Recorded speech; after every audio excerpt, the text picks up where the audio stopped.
I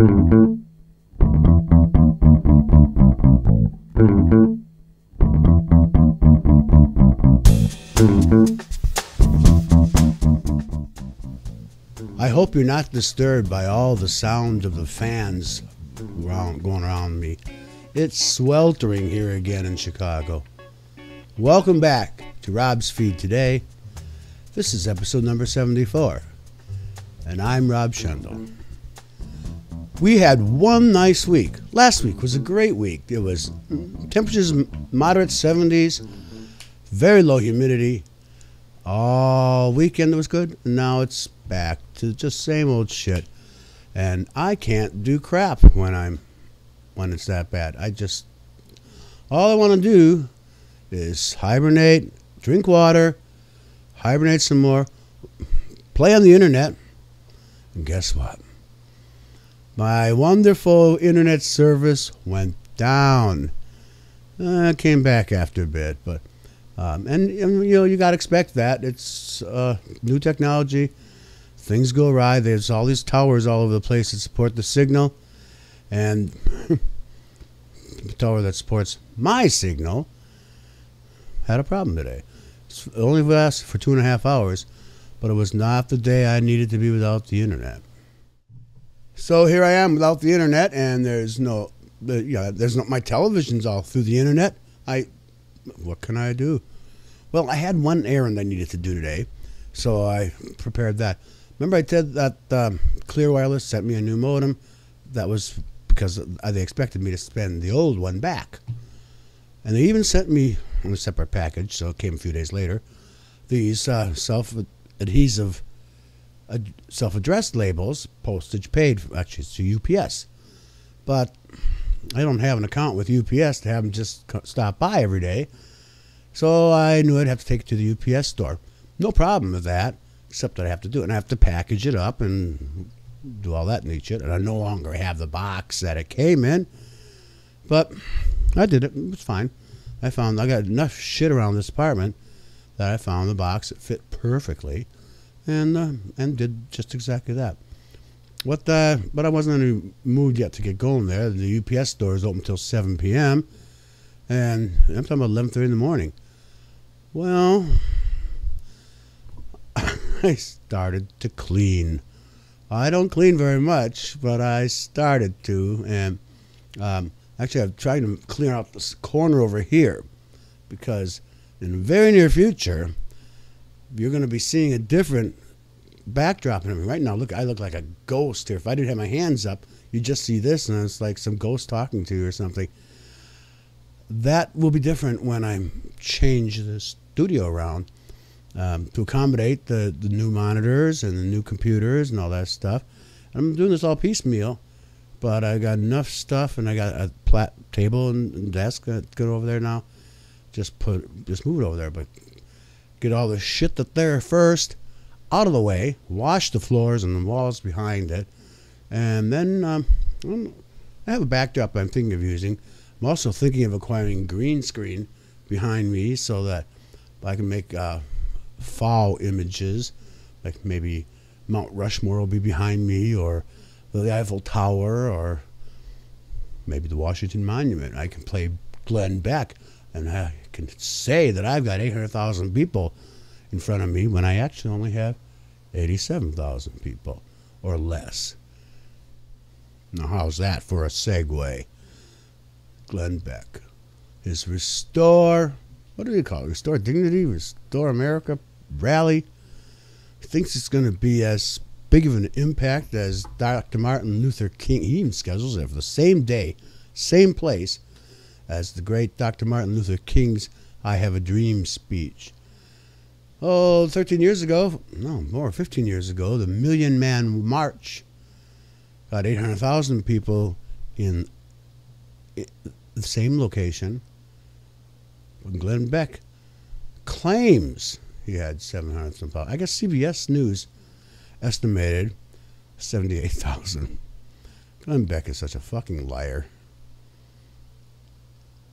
I so support my Facebook friend Angelo and his Stop Beck campaign. I just heard him on feed from an Austin conservative talk radio show talking. The host there hung up on him. But and either on Twitter or on Facebook, go up to Stop Beck.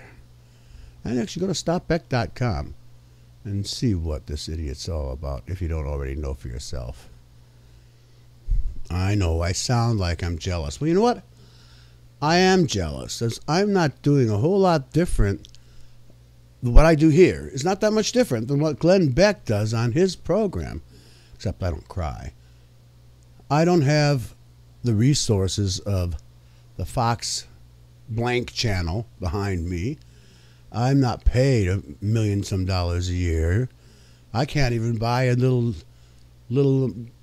MacBook to put over there until I get the money, and I just save a little bit each week, a little bit each week. He gets paid $1 million something. And I don't make up shit. I don't lie. I'm not a racist. Yeah, I'm jealous of Glenn Beck. If he, why not me?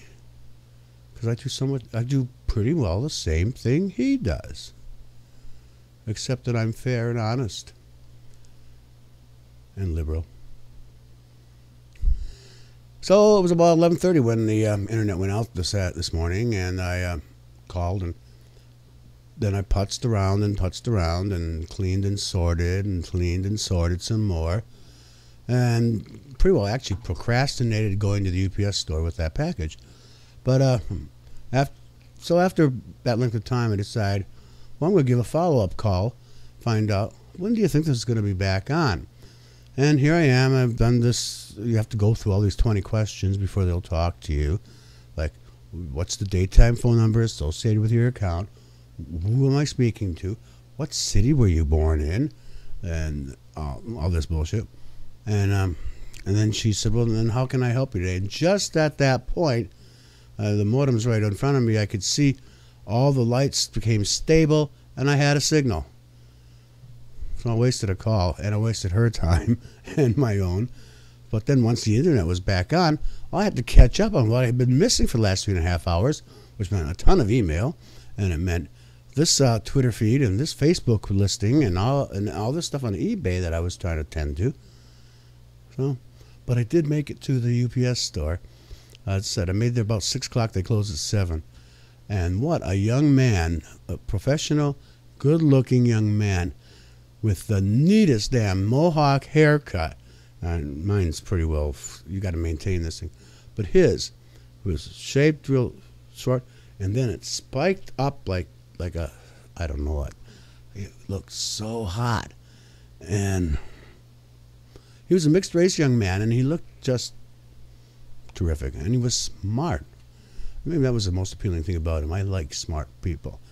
And I left that store thinking, wow. And then I see this one and that one and that one. And this lust coming out of me everywhere. One of the things I noticed, though, in all this sweltering degrees, this hot temperature, and it was 90-something, and a heat index of greater than that, I saw a number of young men with button shirts, long-sleeved, and the button all the way up to the last one, sleeves on. What the hell? Why aren't you more comfortable? And I'm just in these little boxer type shorts and a tank top I had on at the time. And so few men had the shirts off at all. Now, one of the great privileges of being male is to be able to run around bare-chested. But these lately I don't see that very often. Well, I did see one. Fatter than I am. I'd say he must have had like a 58-inch waist. Other than that, though, he was a young enough guy. If you looked at the nice hair on his chest and stuff, he was just fat. And those people, they don't mind taking off their shirts, but the ones that you'd like to see, they don't. I don't understand what has happened. I remember when I was younger, I would be shirtless whenever I could, anytime I felt like it. And if not shirtless, I'd at least have my shirt unbuttoned and the bare chest showing. But these days, it's not the case. I don't get it. If you have an answer, let me know. If you haven't seen Rob's feed today before, I want to welcome you. Please come back. Please subscribe. Rate and comment if you can. I really appreciate it. And now that I've rambled on about what I've done, I think that's all I'm going to say.